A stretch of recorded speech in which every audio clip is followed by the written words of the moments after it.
ঘুগনি। তো পেঁয়াজ প্রথমে ভেজে নিচ্ছি, এবার দিয়ে দেবো পেঁয়াজ, রসুন, আদা, কাঁচা লঙ্কার পেস্ট।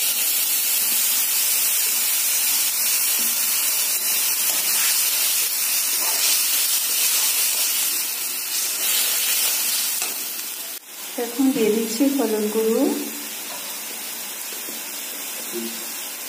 জিরে গুঁড়ো আর ধনে গুঁড়ো।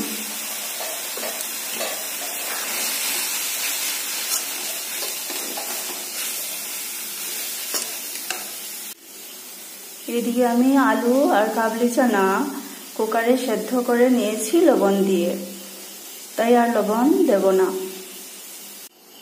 আলু আর কাবলি চানা সেদ্ধ করে রেখেছিলাম, সেগুলি দিয়ে দিলাম।